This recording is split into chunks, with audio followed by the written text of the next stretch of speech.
ముహూర్త చింతామణి 13వ ఎపిసోడ్.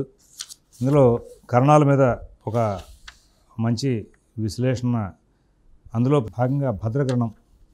ఈ భద్రకరణ సమయం నడుస్తున్నప్పుడు సహజంగా భద్రకరణం ఉంది, మనకి ఆ ముహూర్తం వద్దు అనేటువంటి మంచి బలమైన మాట ఒకటి వినబడుతూ ఉంటుంది. భద్రకరణం యొక్క ప్రభావం తేడా ఉంటుంది. అయితే భద్రకరణం మొత్తం అంతా కూడా దోషమా, అయితే కొన్ని ఘడియలే దోషమా అనేటువంటి అంశం కూడా ప్రస్తావన చేసుకోవాలి. దానికి కూడా భద్రకరణంలో మరి ఈ భద్ర విషయానికి వచ్చేసరికి భద్రాముఖం, భద్రాపుచ్చ అనేటువంటి అంగవిభాగం కూడా ఉంది. ఇవన్నిటిని కూడా మీరు తెలుసుకోవాలి అంటే కనుక ఖచ్చితంగా అసలు మీకు పంచాంగం మీద అవగాహన కావాలి. తిథి, వారం, నక్షత్రం, యోగం, కరణం, ఈ 5 అంశాలు లేనటువంటి పంచాంగాలు చూడడానికి అలవాటు పడ్డ వాళ్ళకి ఈ కరణాలు, యోగాల గురించి తెలియవు. వెనకాల మనం వ్యతిపాత, వైధృతి వాటి విషయాలు చూసుకుంటూ వచ్చాం. ఆ వ్యతిపాత, వైధృతి, ఆ కరణాల, యోగాలు విషయాలు చూసినప్పుడు ఆ యోగాల్లో మరి చాలామంది ఏం చేస్తూ ఉంటారంటే మరి పనికిరాని యోగాల్లో కూడా ముహూర్తాలు పెడుతుంటారు. అయితే ఇక్కడ దీంట్లో మనకి ఏమయ్యా పరిఘ యోగంలో కనుకైతే 30 ఘడియలు త్యాజ్యం అయ్యా, షోలయందు 5 ఘడియలే త్యాజ్యం, మొదటి 5 ఘడియలే గండ, అతి గండలందు తొలి 6 ఘడియలు శుభకార్యాలు వదిలేయాలి. ఇది కశ్యప మహర్షి, నారద మహర్షి కూడా చెప్పారు. ఇట్లాగా విష్కంభం, వజ్రం వీటిలో తొలి 3 ఘడియలు వదిలేయాలి అని చెప్పేసి ఈ పనికిరాని ఘడియలు ఏవైతే ఉన్నాయో వాటిని ఆ యోగాల విషయం చెప్పుకుంటూ వచ్చాడు. ఇక్కడ తిథి, వార, నక్షత్రం, యోగం, కరణంతో పెట్టుకుని పంచాంగ విశుద్ధైన దినకృత్ సంక్రాంతి పాపినామంటూ ఏకవింశ దోషాలు చెప్తూ ఒక త్రాసు తీసుకుంటే త్రాసులో ఓ పక్కన పంచాంగ శుద్ధి పెట్టి ఓ పక్కన మిగతా ఏకవింశ దోషాల్లో మిగిలిన 20 దోషాలు గ్రహ దోషాలను కలిపి పెడితే పంచాంగ శుద్ధి అనేది సమానమైన బలాన్ని చూపిస్తూ ఉంటుంది. అందువల్ల పంచాంగ శుద్ధితో కూడుకున్నటువంటి ముహూర్తాన్ని పెట్టడానికి ప్రతి సిద్ధాంతి కూడా అలవాటు పడాలి. ఆ సిద్ధాంతి అలవాటు పడాలంటే వాడు ఆ తిథి, వార, నక్షత్ర, యోగ కరణాల మీద ఏ కార్యక్రమాలకి ఏ యోగాలు, ఏ తిథులు, ఏ నక్షత్రాలు, ఏమైనా వస్తే తీసుకున్నారు. అలాంటప్పుడు ఇందులో మరి యోగ కరణాలను చూడకుండా ముహూర్తం పెట్టాడు అంటే వాడు నిజంగా చాలా దుర్మార్గుడు కింద లెక్క. ఈ వందో నేనైనప్పటికీ కూడా పెట్టాల్సి వస్తూ ఉంటుంది, పెడుతూ ఉంటాం. దుర్మార్గమైన పనులు చేస్తున్నాం సమాజంలో. ఎందుకంటే మనం ఆ పంచాంగంలో ఉన్నటువంటి యోగ కరణాలని మనం స్టడీ చేయకుండా ముందుకు వెళ్తున్నాం. అస్సలు భయం లేకుండా పోయింది. అందుకోసమే పంచాంగంలో యోగ కరణాలు లేనటువంటి పంచాంగాలను కొనుక్కుని మరి అది ఎక్కువగా వాడుతున్నాం. వాటిని ఎక్కువగా సేల్స్ కూడా చేయిస్తున్నాం మనమే దగ్గర ఉండి. కారణం ఏంటి? మన అవసరం అట్లా మారిపోయింది. అది పంచాంగమే కాదు, దాని పంచాంగం రాసి ఉంటుంది. పంచాంగం అంటే తిథి, వారం, నక్షత్రం, యోగం, కరణం. నేను చెప్పింది కరెక్టో కాదో మిగతా గ్రంథాలు తీసి చూడండి, పంచాంగం ఎవరైనా ఎక్కడైనా రాసిందో లేదో. అలా యోగ కరణాలు లేని పంచాంగాలను కొనుక్కోవడం ఏంటండి, ఆ పంచాంగాలు వాడటం ఏంటండి? దాంతో నీ ముహూర్తం పెట్టేటప్పుడు యోగాల మీద, కరణాల మీద నీకు అవగాహన లేదా? లేకుండా ముందుకెళ్ళిపోతున్నావా? భద్రకరణం, భద్రపుచ్చ, భద్రముఖం ఎట్లా చూస్తావు అంటే ఆ 3 అంగాలతోనే పంచాంగం రాసి వాళ్ళు అంటారంటే నీ పంచాంగంలో యోగకరణాలు రాసి ఉన్నాయి కరెక్టే, కానీ నువ్వేమన్నా ఆ యోగకరణాలు రాసి యోగకరణాలు వాడి ముహూర్తం పెడుతున్నావా అని అడుగుతాడు ఆయన. వీడి దగ్గర సమాధానం ఉండదు. అలా ఉభయభ్రష్టు, వాళ్ళు ఒక పక్కన భ్రష్టుత్వం పడితే వీడు ఒక పక్కన భ్రష్టుత్వం పడితే పంచాంగంలో పంచాంగం వాడుకోకుండా పంచాంగాన్ని చూస్తున్నటువంటి సిద్ధాంతులు ఎక్కువయ్యారు. 100లో 99 మంది అవే ఉన్నారు. అంత బలమైనటువంటి పంచాంగ శుద్ధి, తిథి, వార, నక్షత్ర, యోగ కరణాలతో కూడుకున్నటువంటి ముహూర్తం చాలా బలమైన ముహూర్తం, దానికి తిరుగులేదు. గ్రహాలు కాస్త అటు ఇటుగా ఉన్నా పర్లేదు, గ్రహాల యొక్క యోగాలు బలాలు లేకపోయినా పర్లేదు. పంచాంగ శుద్ధి ఉంటే మొత్తం అన్నింటి కొట్టి అవతలు పారేస్తుంది. అంత గొప్పదైనటువంటి పంచాంగ శుద్ధిని చూడడం మానేసినటువంటి సిద్ధాంతం. మీరు నన్ను తిట్టుకున్నా సరే ముహూర్తాలు పెట్టే వాళ్ళందరూ కూడా అన్నం తింటూ అన్నం మీద కొట్టేసి చెప్పండి, మీరంతా తిథివార నక్షత్ర యోగ కరణాలు కూడా చూసి ముహూర్తం పెడుతున్నారా? అన్నం మీద కొట్టేసి చెప్పండి అడుగుతా. ఇంకా వేరే అడగను నేను. నేర్చుకోండి, కనీసం సబ్జెక్ట్ నేర్చుకుంటే ఆ సబ్జెక్ట్ని మనం ఎక్కడైనా మాట్లాడాల్సి వచ్చినప్పుడు కనీసం మనకి ఆత్మవిమర్శ, కనీసం నా సబ్జెక్ట్ తెలిసి తప్పు చేస్తున్నాను అనుకోవడానికి అవకాశం వస్తుంది. సమాజం అట్లా ప్రయత్నిస్తుంది. నీది కూడా తప్పు. అది వాళ్ళ జ్యోతిష్ శాస్త్రంలో చాలా అంశాలని వద్దన్న వాళ్లే ప్రయత్నించేస్తున్నారు. ఇప్పుడు నేను రత్నాలు, నవరత్నాలు అవి ధరిస్తే శుభం జరుగుతుంది, ఏదో విశేషాలు జరుగుతాయి అనేది మానసికంగా బలహీనం చేసేటువంటి అంశాలు ఉదయా వాటి జోలికి వెళ్తే శాస్త్రంలో అంత బలంగా దానికి ఏం వాదనలు లేవు, బేస్ లేదంటూ ఉంటా. కానీ వాళ్ళే పుష్యరాగం పెట్టుకోమనో, డైమండ్ పెట్టుకోమనో, నీలం పెట్టుకోమని చెప్పేటువంటి సిద్ధాంతం దగ్గర 10 మంది దగ్గరికి పెడతారు. ఎవరు చెప్తే వాడి దగ్గరికి వెళ్ళి వీడిని గొప్పనండి, ఈ నీలం పెట్టుకోమన్నాడంటే పెట్టుకున్నాక నాకు పని అయిందండి అంటాడు. ఏం పని అయిందో మనకు తెలియదు. అర్థమైందా? అలాగా కుజదోషం లేదయ్యా, కుజదోషం అనే కాన్సెప్టే కదయ్యా అని చెప్పి నేను గొంతు చించుకుని అరుస్తున్నాను. ఏ సిద్ధాంతి కూడా టీవీల్లో కానీ ఎక్కడ కూర్చుంటే డిబేట్కి నేను రెడీగా ఉన్నాను. కుజదోషం మీద ఎవడు మాట్లాడలేడు, నా ఎదురుకుండా కూర్చొని మాట్లాడితే ఛాలెంజ్, నేను కూర్చుంటా. ఏ గ్రంథంలోంచి తీసుకురావచ్చు అని నేను అంటుంటే నన్ను తిడుతున్నారు తప్పితే ఒక్క సిద్ధాంతం ముందు రావట్లా. కానీ ప్రజలు సిద్ధాంతులు వచ్చి లేదండి నిజంగానే అని అన్నప్పటికీ కూడా దాని మీద సినిమాలు కూడా వచ్చేసినాయి కదా. అందరూ ఏం చేస్తారంటే కుజదోషం ఉంది అనే ఆ కోణంలో స్టడీ చేసేటువంటి వ్యక్తి కోసమే వెళ్ళి ఆ విధానాన్ని చూసి ఆ ప్రకారంగానే స్టడీ చేసి చెప్పేవాడిని. ఈయన గొప్పవాడండి, ఆయన మూర్ఖుడండి, కప్పగానే దగ్గర వెళ్ళి కుజదోషం లేదంటాడేంటి, అందరూ మాట్లాడుకునే కుజదోషం లేదంటాడు అంటారు. అలా సిద్ధాంతులే కాదు వాళ్ళ ప్రజలు కూడా మన తోస్తున్నారు అక్కర్లేని అంశాలకి. అలాగే పాయింట్లు బట్టిగా పెళ్ళిళ్ళ విషయంలో అది లేని విషయం రా, ఇది కొత్తగా ఎవడు సృష్టించి మార్కెట్లో వెళ్ళి కంపు చేశాడు రా దీన్ని, ఆ పట్టికంత తప్పులు రా. ఏంటండి ఇది పెద్ద గొప్ప ఏంటి దిగొచ్చాడే ఏంటి, అన్ని పంచాంగంలో ఉంటుంది అంటాడు. కాబట్టి వాళ్ళ శాస్త్రం జ్యోతిష్ శాస్త్రం అంటే నిజమైన అంశాన్ని మనం చూపిద్దాం అనుకున్నప్పటికీ కూడా కాలసర్పదోషం ఇదొక పెద్ద వ్యాపార వస్తువు, అది అసలు లేదు శాస్త్రంలో. అది దేశారిష్ట యోగం కానీ మనిషికి సంబంధించిన వ్యక్తం కాదు. ప్రతివాడిని నీకేంట్రా కాలసర్పదోషం, పదా వెళ్ళు కాళహస్తి పూజ చేసుకో, ఇదే అయిపోయింది వాళ్ళ. ఇవన్నీ ఇట్లాగా లేని అంశాలని లేవని మనం చూపించినా కానీ ఆ సిద్ధాంతం పిచ్చోడయా అనే పరిస్థితి వచ్చింది. కాబట్టి వాళ్ళ సమాజానికి మనం తప్పు చేస్తున్నామా ఉప్పు చేస్తున్నామా అంటే మన సైతులో ఏం లేదు. వాళ్ళ వాస్తు విషయంలోకి వెళ్తే వాస్తు మరి దారుణం, శాస్త్రంలో ఉన్న విషయాలకి అక్కడ దానికి తేడా ఉంటుంది.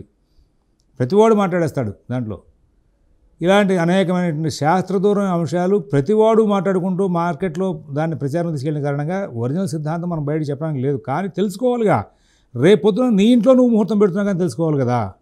అందుకోసం చెప్పేసి త్రియాంగాలు కేవలం తిథివార నక్షత్రాలు ఉన్నటువంటి పంచాంగాలు చూడడం మానేయండి. తిథివార నక్షత్ర యోగకరణాలు ఉన్న పంచాంగంలోంచి యోగకరణాలతో కూడా కూడుకున్నటువంటి అంశాలను ప్రస్తావన చేసుకుంటూ ముందుకు వెళ్ళేటువంటి పరిస్థితి తెచ్చుకోండి. కారణం అంటే ఆ తిథిని 2 భాగాలు చేస్తారు. ప్రతిదానికి కూడా పూర్వార్థానికి ఒక పేరుతో కరణం ఉంటుంది, ఉత్తరార్థానికి ఒక పేరుతో కరణం ఉంటుంది. శుక్లపక్ష పాడ్యం నాడు కింస్తుఘ్నం అనేటువంటి కరణం ఉంటుంది. బహుళ చతుర్దశి నాడు ఉత్తరార్థకరణంగా అంటే సెకండ్ హాఫ్కి శకుని అనేటువంటి పేరు ఉంటుంది. తర్వాత అమావాస్య చతుష్పద నాగం అనే పేర్లు ఉంటాయి. ఈ 4 కరణాలు ఎట్లాగో ఆ చతుర్దశి శుక్లపక్ష పాడ్యమి అలాగే అమావాస్యలో ఎట్లా శుభకార్యాలు చేయం కాబట్టి కరణాలు వాడడం, వాటి గురించి ఆలోచక్కల. ఇంకా తర్వాత భవ బాలవ కౌలవ తైతుల గరజి వడెక్ విష్టి లేకపోతే భద్ర అనే పేర్లతో 7వ కరణం. ఇట్లా 7 కరణాలు వరుసగా తిరుగుతూ ఉంటాయి. నువ్వు గణితం చేయాల్సిన పరిస్థితి వస్తే దానికి విష్టికరణం అని రాస్తారు. గణితం చేయకుండా డైరెక్ట్గా కనుక వచ్చేస్తా అంటే సూర్యోదయం దగ్గర నుంచి సూర్యాస్తమయం లోపుగా కనుక తిథించం చవితి అయిందనుకోండి, ఆ టైంలో అక్కడ ఏం చేస్తారంటే మరి ఇది రాసేస్తారు, ఏదంటే భద్రకరణం అని రాసేస్తారు. అలా గణితం చేయాల్సి వస్తేమో దాన్ని విష్టికరణం అంటే సూర్యాస్తమయం దాటిన తిథి అప్పుడు గణితం చేయాల్సి వస్తుంది. ముందు రోజు ఉన్నటువంటి తిథిని సగం చేయడం, ఇవాళ ఉన్న తిథిని సగం చేయడం, కూడడం, ఈ రెండింటిని కూడిన తర్వాత వచ్చిన ఘడియల్లే ఆ కరణ ఘడియల కింద రాస్తూ ఉంటారు. అప్పుడు విష్టి అని రాస్తారు ఇదే భద్రానికి. అయితే ఇది చవితి నాడు ఉత్తరార్థ కరణంగా వస్తుంది. అంటే కరణాలు 2 ఉంటాయన్న, ఫస్ట్ హాఫ్కి ఒక కరణం ఉంటుంది, సెకండ్ హాఫ్కి ఒక కరణం ఉంటుంది. చవితిలో సెకండ్ హాఫ్కి భద్రకరణం వస్తుంది, అష్టమిలో ఫస్ట్ హాఫ్కి భద్రకరణం వస్తుంది, ఏకాదశి నాడు సెకండ్ హాఫ్కి భద్రకరణం వస్తుంది, పౌర్ణమి నాడు ఫస్ట్ హాఫ్కి భద్రకరణం వస్తుంది, కృష్ణపక్షంలో తది నాడు సెకండ్ హాఫ్కి భద్రకరణం వస్తుంది. అలాగే మరి తర్వాత సప్తమి నాడు ఫస్ట్ హాఫ్కి భద్రకరణం వస్తుంది, తర్వాత మళ్ళీ దశమికి సెకండ్ హాఫ్కి భద్రకరణం వస్తుంది, ఆ తర్వాత చతుర్దశికి అంటే బహుళ చతుర్దశికి ఫస్ట్ హాఫ్కి భద్రకరణం వస్తుంది. ఈ భద్రకరణం వస్తే ముహూర్తం చేయకూడదు అనేటువంటి శాస్త్రవాక్యం ఉంది. కానీ ఈ భద్రకరణానికి కూడా భద్రముఖం భద్రభుచ్చం అనే విభాగాలు చేసుకుంటూ వచ్చి వాటి మీద మళ్ళీ ఎన్ని ఘడియలు వాడుకోవచ్చు ఎన్ని ఘడియలు వాడుకోకూడదు అనేటువంటి అంశాన్ని ఉదాహరణని ప్రస్తావన చేసుకుంటూ వచ్చాడు. ఆ ప్రస్తావన చేసుకున్న దాంట్లో భాగంగా అనేకమైన అంశాలు ఇక్కడ మనకి బయటపడతాయి. వాటిని కూడా మనం ఇప్పుడు చూద్దాం. వాటిలో 6 రకాలైనటువంటి ఫలితాలు చెప్పుకుంటూ వచ్చాడు ఈ భద్రకరణానికి. భద్రకరణం ఫస్ట్ హాఫ్ 30 ఘడియలు, సెకండ్ హాఫ్ 30 ఘడియలు, 60 ఘడియలు తీద్ది అనుకుంటే కనుక ఒకవేళ 66 అంటే 33 అవుతుంది. ఇంకా 60 ఘడియల మీద బేస్ చేసి ఒక విధానం చెప్పాడు. 60 ఘడియల కంటే ఎక్కువ ఉన్నా 60 ఘడియల కంటే తక్కువగా ఉన్నా త్రైరాశికం చేసుకోవాలి. త్రైరాశికం అంటే ఏమిటి అంటే మనకి 6 పళ్ళు 12 రూపాయలు, 4 పళ్ళు ఎంత అంటే ఏం చేస్తాం, తక్కువ బై ఎక్కువ ఇంటూ 100 చేస్తాం కదా. అదే సూత్రాన్ని 60 ఘడియలప్పుడు ఈ ఘడియలు చెప్పాడు. 66 ఘడియలు ప్రపోర్షనేట్గా మార్చుకో అనే విషయాన్ని మనం ఇక్కడ చెప్పుకోవాలి.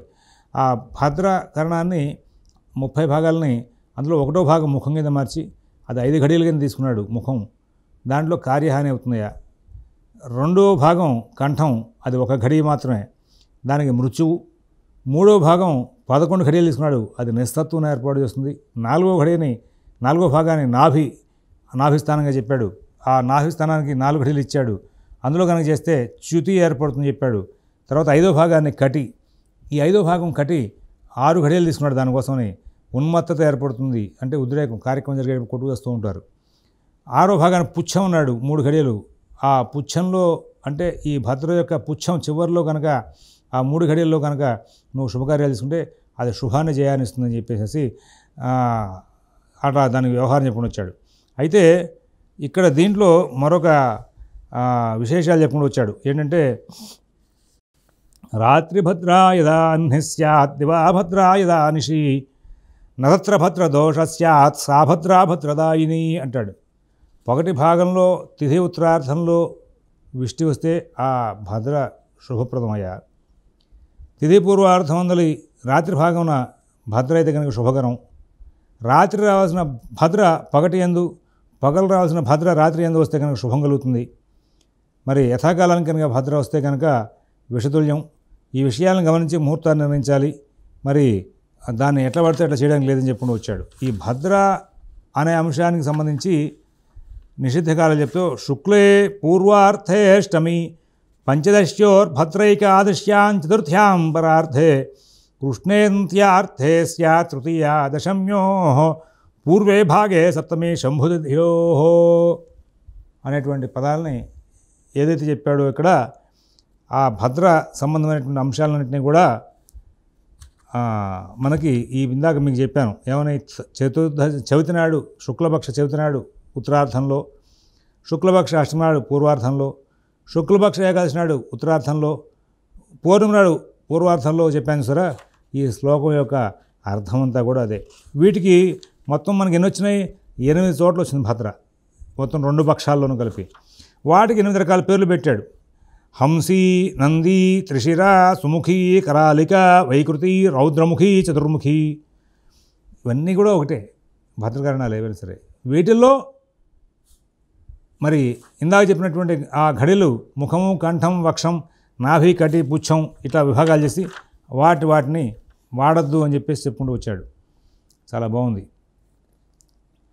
పంచత్యత్రికృతాష్టరామరస భూయామాదిఘట్యశరా విష్టేరాశ్చమసద్గజేంద్రసరామా ద్రవ్యష్ణద్యశ్వి బాణాబ్దిషు అని చెప్పేసి ఇక్కడ చవితి నాడు 5వ జాములో తొలి 5 ఘడియలు, అష్టమి నాడు 2వ జాములో తొలి 5 ఘడియలు, ఏకాదశి నాడు 7వ జాములో తొలి 5 ఘడియలు, పౌర్ణమి నాడు 4వ జాములో తొలి 5 ఘడియలు, తదియ నాడు 8వ జాములో తొలి 5 ఘడియలు, సప్తమి నాడు 3వ జాములో తొలి 5 ఘడియలు, చతుర్దశి నాడు 1వ జాములో తొలి 5 ఘడియలు భద్రాముఖంగా దీన్ని ప్రస్తావన తీసుకొచ్చాడు. ఇక్కడ మీరు గమనించారు కదా, అన్నీ కూడా 5 ఘడియలు 5 ఘడియలు 5 ఘడియలు అన్నాడు. భద్రాముఖం అని పేరు పెట్టాడు. మీరు ఇందాక ఒక పర్టికులర్ మాటలు చెప్పాను. ఏమని 1వ భాగం ముఖం కింద తీసుకున్నాడు, 5 ఘడియలు తీసుకున్నాడు అన్నాను. అదే 5 ఘడియలు ఇక్కడ చెప్పుకుంటూ వచ్చాడు. ఆ చవితి, అష్టమి వీటిని అన్నింటినీ కూడా మరి ఆ భద్రలో ఆయా జాముల్లో ఆయా ఘడియల్ని తీసుకుంటాడు. ఈ చివరి 3 ఘడియల్ని భద్ర పుచ్చంగా తీసుకుంటూ వచ్చాడు. ముఖమేమో అశుభం, పుచ్చమో శుభకరం. ఇలాగా బృహస్పతి అదే వాక్యాలను చెప్పుకుంటూ వచ్చాడు. వ్యవహార సముచ్చయంలో కూడా ఇట్లాగే చెప్పుకుంటూ వచ్చాడు. ఇవన్నీ కూడా మరి మన వాళ్ళు భద్రాముఖం, భద్రాపుచ్చం, భద్రాకరణలో భద్రా అనేటువంటి కరణంలో వదిలేసేటువంటి అంశాలని, తీసుకోదగిన అంశాలని ప్రస్తావన చేసుకుంటూ వీటినన్నింటినీ కూడా ఒక సిస్టమేటిక్గా విషయాన్ని చెప్పుకుంటూ వచ్చారు. వీటినన్నింటినీ కూడా చూసి, అంటే తిథివార నక్షత్ర యోగ కరణాల్లో ఆ చరకరణాలు ఏంటంటే శకుని, నాగం, చతుష్పాదు అవి ఎట్లాగో చేయం కాబట్టి మిగతా వాటిలో భవబాలవ కౌలవ గరజి వణిక్ భద్ర అనేటువంటిలో ఈ భద్రకరణానికి సంబంధించినట్టు మాత్రం ఈ భద్రపుచ్చ, భద్ర ముఖం 2 కూడా సాధన చేసి గణితం చేసి ఎప్పుడు భద్రముఖం ఉంది, ఎప్పుడు భద్రకరణంలో పుచ్చం ఉంది అని చూసుకుని భద్రపుచ్చాన్ని వదిలేసి భద్రముఖాన్ని తీసుకుని భద్రముఖంలో శుభకార్యం చేసుకోవచ్చు, భద్రపుచ్చంలో పనికాదనేటువంటి అంశాన్ని తెలుసుకుని దాని ప్రకారంగా ముందుకు వెళ్ళాల్సిన అవసరం ఉంది. భద్రకరణంలో శుభకార్యాలు చేస్తే ఖచ్చితంగా ఆ శుభకార్యాలు ఫెయిల్ అయినటువంటివి చాలా ఉన్నాయి. దాన్ని ఎవ్వరూ కూడా కాదన్నా సరిపోరు. ఇది 100% షూర్. కాబట్టి దీని మీద అందరూ కూడా విజ్ఞానాన్ని పెంచుకుని తిథివార నక్షత్ర యోగ కరణాలతో ఉన్నటువంటి పంచాంగ ముహూర్తాన్ని ఇందాక మీకు ఒక మాట చెప్పా, మనం అంత శాస్త్రీయంగా ముహూర్తం పెడదామన్నా కానీ అంత దూరం ఆగేవాళ్ళు లేరు. పిల్లవాడికి పిల్లకి ఖాళీ ఉద్యోగాల సెలవులు చూసుకుని దాని ప్రకారంగా పెళ్లి ముహూర్తాలు అడుగుతున్నారు వాళ్ళ. అసలు ఇంకా మరీ దారుణం అయిపోయింది. పిల్లవాడికి స్కూలు పరీక్షలు వ్యవహారాలు దాని ప్రకారం ఉపనయన ముహూర్తం అవుతుంది. ఉపనయన ముహూర్తం అంటే పూర్వం సంవత్సరం మొత్తం అంతా వెతికితే వడగడితే మా చిన్నప్పుడు మా పేటలో మొత్తం అంతా చక్కగా స్మార్తం చేయించేవాళ్ళు, వేదన చేసేవాళ్ళు. మొదటి ఎపిసోడ్ చెప్పాను సార్ మీకు. అట్లాగా వాళ్ళందరూ కూడా ఉపనయన ముహూర్తాలకి తూర్పార పట్టేవాళ్ళు. పంచాంగంలో 30-40 ముహూర్తాలు ఉన్నా వీళ్ళందరూ కూర్చొని డిస్కస్ చేసుకుని చివరికి 2, 3 మంచి ముహూర్తాలను తెలిసేవాళ్ళు. ఆ ముహూర్తాలకి కార్యక్రమాలు జరుగుతున్నాయి. అంత బలంగా చూసేవాళ్ళు. వాళ్ళు చూడట్లా పంచాంగంలో రాసినటువంటి 30 ముహూర్తాలకి ఉపనయనాలు అవుతున్నాయి వాళ్ళు. మంచి చెడు అక్కల ఎవరికి ఖాళీ ఉంటే వాళ్ళు ఆ రోజు ముహూర్తం పెట్టేసుకుంటున్నారు. వీళ్ళు వాళ్ళని మన మాటని వాగ్దోషం మనందుకు వాచాదోషం మనందుకు పొందాలి. అలా ఉంది పరిస్థితి. ఇలాంటి రోజుల్లో శాస్త్రీయంగా తెలిసినప్పటికీ ఎదురుకుండా పంచాంగం గ్రహాలు కనబడుతున్నప్పటికీ కూడా అమలు చేయలేనటువంటి ఏదైనా ఉందా అంటే అది కేవలం ముహూర్త శాస్త్రం మాత్రమే. కాబట్టి అమలు చేయలేం, కరెక్టే. ప్రాక్టికల్గా ఇవాళ కొంచెం కష్టంగా ఉంది. అయినప్పటికీ కూడా శాస్త్రం తెలుసుకోకపోతే నెక్స్ట్ జనరేషన్ మీరు ఏమిస్తారండి? ఇప్పటికే గణిత భాగం పోయింది. పంచాంగ గణిత భాగం పాశ్చాత్య విధానాల్లోకి వెళ్ళిపోయింది. పాశ్చాత్యుల దగ్గర తీసుకుని మేడ్ ఇన్ ఇండియా బ్రాండ్ వేసుకుని అమ్ముకునే పరిస్థితికి వచ్చేసింది వాళ్ళ. అంటే అన్నీ కాదు, కేవలం శుద్ధం పూర్వ పద్ధతి పంచాంగాలు వేసేవాళ్ళు ఉన్నారు. వాళ్ళ పంచాంగంలో మరి చాలా చాలా అంశాలు కేవలం భారతీయ కరణ గ్రంథాల ద్వారానే వస్తుంది. అది ప్రత్యక్షాన్ని సరిపోతుందా సరిపోదా ఇవన్నీ తర్వాత మాట. సూర్య సిద్ధాంతం సరిపోతుంది. అలాగా మరి దృక్ సిద్ధాంతంలో వెళ్ళాక చాలామంది ఏం చేస్తున్నారంటే ఎఫ్ఎంఎస్ల ద్వారా పంచాంగం చేసేస్తున్నారు. ఎఫ్ఎంఎస్ ఎవడో ఇచ్చాడు, చైనాలో ప్రోడక్ట్ తయారై ఇండియాకి వచ్చింది, కవర్ మార్చారు అన్నట్టుగా ఉంటుంది.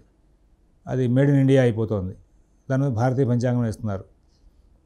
మరి అది కాదనడానికి ఎవరు సరిపోరు. మరి దాంట్లో భారతీయ కరణ గ్రంథాల ద్వారా మేము వేస్తున్నాం అన్న వాళ్ళందరికీ కూడా ఇందులో కలుపుకోవద్దు, మీరు నన్ను తిట్టద్దు. జరుగుతుందానికి మరి మన మహర్షి ప్రోక్తమైనటువంటి గ్రంథాలను కూడా వెనక్కి వెళ్ళిపోతున్నాయి కదా. కేవలం నా గొప్ప, నా కీర్తి, నా పొట్ట నింపుకుంటున్నాం అంటే మన మహర్షి యొక్క గొప్పతనం ఇంకా పెంచదా, రీసెర్చ్ చేయద్దా, నిలబెట్టద్దా? మనం భారతీయ గ్రంథాల ద్వారా మనం ఇవాళ ప్రత్యక్షాన్ని సరిపోయేటువంటి పూర్వబద్ధం ఇంకా నడుస్తున్న సూర్యసిద్ధాంతాన్ని సరిపోతావు. ఇప్పుడు కూడా క్షయమాసం వచ్చిందా లేదా అని చెప్పేసి కీలక సంవత్సరంలో కొట్టుకుంటూ సూర్యసిద్ధాంతాన్ని యాజ్ ఇట్ ఈజ్గా అమలు చేసి గణితం చేసిన వాళ్ళు, ఆ సూర్యసిద్ధాంతం ద్వారా వచ్చేటువంటి గణకానంద గ్రంథాల ద్వారా చేసిన వాళ్ళు రెండు ప్యారలల్ చేసి చూపిస్తున్నారు. అంటే ఇప్పటిదాకా భగవద్ అనుగ్రహంలో కరణ గ్రంథాలు సూర్యసిద్ధాంతాన్ని సరిపెడుతూ సరిపోతున్నాయి ఒక నిమిషం దగ్గరగా. దృక్కును కూడా తీసుకు కదా, జ్యోతిర్గణితం ద్వారా రాలేదు కదా ఇప్పటిదాకా మళ్ళీ అట్లాంటివి. అలాగా ఇప్పటికే మనం మన పంచాంగణితాన్ని పోగొట్టుకున్నాం, అయిపోయింది. అది కూడా కొద్ది రోజుల్లో హేతువాదులు ఏమయ్యా మీ పంచాంగం ఎక్కడ తెచ్చుకుంటున్నారని అడుగుతారు. మీరు బ్రాండ్ మార్చుకోవడం కదా, కూర్చొని రండి అని చెప్పి వాళ్ళు అడిగే పరిస్థితి వస్తుంది మనకి. ఎక్కడో పరిస్థితి తీసుకొచ్చి పాశ్చాత్య గ్రంథాలతో పంచాంగం చేసేసి అసలు ఎవరికి స్పర్శ తగలట్లా. మన మహర్షి వెనక్కి వెళ్ళిపోయాడు. ఇంకా భారతీయ ఖగోళ విజ్ఞానంతో ఎంతో కీర్తి ప్రతిష్టలు గడిచినటువంటి భారతీయ ఖగోళ విజ్ఞానం పోతోంది అనేటువంటి భావన రావట్లేదు. దీంతో యూనివర్సిటీల్లో దీని మీద సబ్జెక్టులు, రీసెర్చ్లు, వ్యవహారాలు. ఏమయ్యా నువ్వు వేసిన పంచాంగం దాన్ని సమర్థిస్తున్నావు కదా, ఆ గణితం చూపించగలవా? రాదండి, ఈ పాశ్చాత్యంలో ఏందో రాదండి అనే పరిస్థితికి వచ్చారు. ఏమన్నా అంటే పోటాడుతున్నారు. గణితం చేస్తున్నాను వాళ్ళు కొంతమంది ఉన్నారు. వాళ్ళు ఏం చేస్తున్నారు, వాళ్ళు బయట ఎక్కడ పెట్టలేదు ఇప్పటిదాకా, చూపించలేదు. కాబట్టి వాళ్ళు నిజంగా చేస్తే మాత్రం వాళ్ళకి నమస్కారం, వాళ్ళని విమర్శించకూడదు, తప్పది.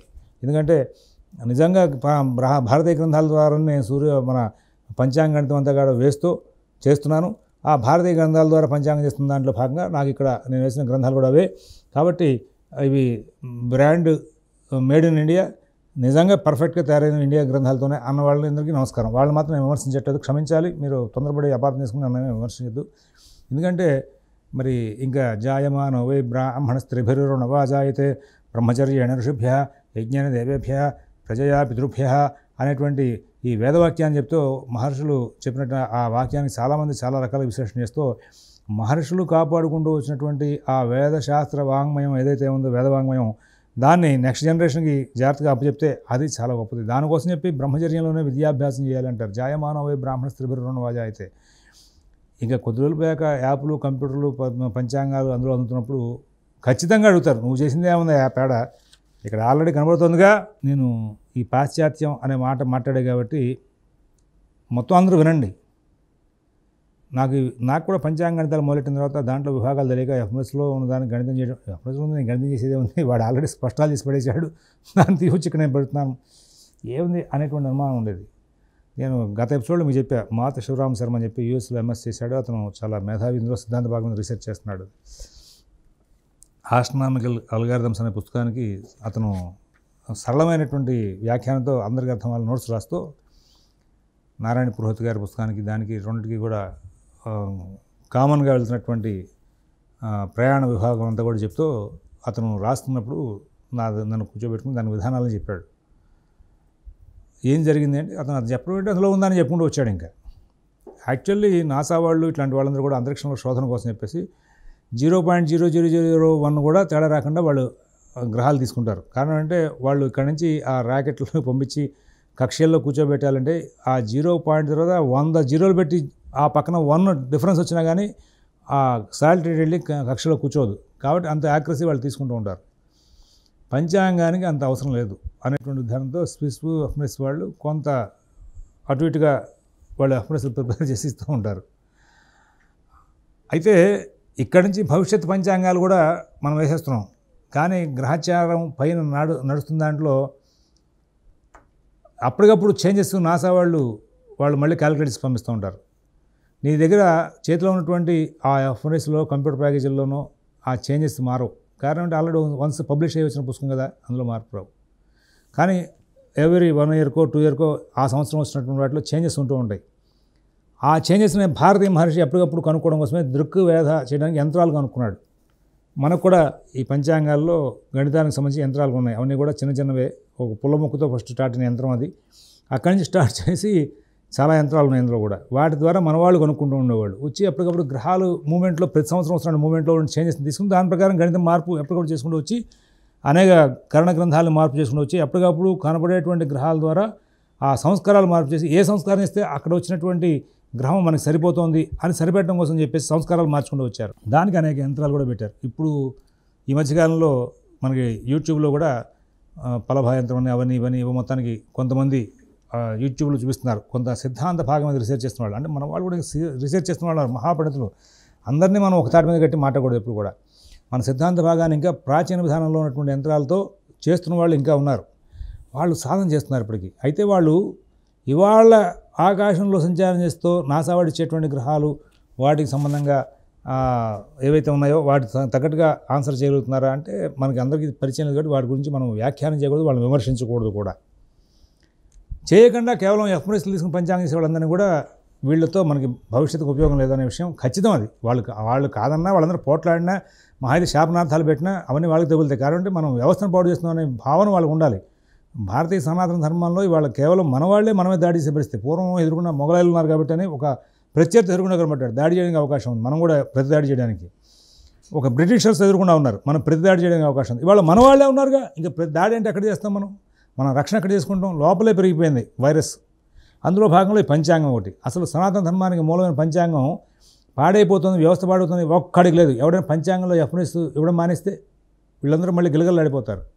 వాడిచ్చింది తప్పో ఒప్పమని తెలియదు, దాని ప్రకారం వేసేసుకుంటూ వెళ్ళిపోతున్నారు. సరే, కొంతమంది ఇంకా దీని వ్యవహారాన్ని యంత్రాల ద్వారా సాధన చేసేవాళ్ళు సరిచేస్తున్నారు. దానికి దృక్ సంస్కారం కోసం మహర్షులు అనేకమైన యంత్రాలు చెప్పారు.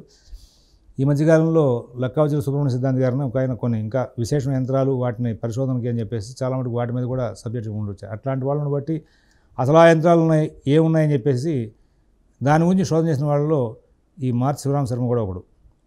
అలాగే శంకర మంచి శృంగేరి పండితులు వాళ్ళ అబ్బాయి శివ, అతను కూడా బాగా శోధన చేశాడు. అతను కూడా దాని మీద అప్పుడప్పుడు పెడుతూ ఉంటాడు. అయితే వీళ్ళందరికీ ఉన్నటువంటి సబ్జెక్ట్ ఏంటని నాకు తెలియదు. ఎందుకంటే నాకు కూడా సబ్జెక్ట్ తెలిస్తే వాళ్ళు సబ్జెక్ట్ కరెక్ట్ కాదని నాకు తెలుస్తుంది. నాకంత పాండిత్యం లేదు కాబట్టి నేను దాని గురించి మాట్లాడకూడదు. అయితే కొంతవరకు పరిజ్ఞానం ఉంది. అది కూడా వాళ్ళందరూ శోధన చేస్తున్నారు. అసలు ఆ యంత్రం ఏమిటి, దాంతో ఏం సాధిస్తారు తెలుసుకోవడం కోసం నేను వెంటబడ్డా.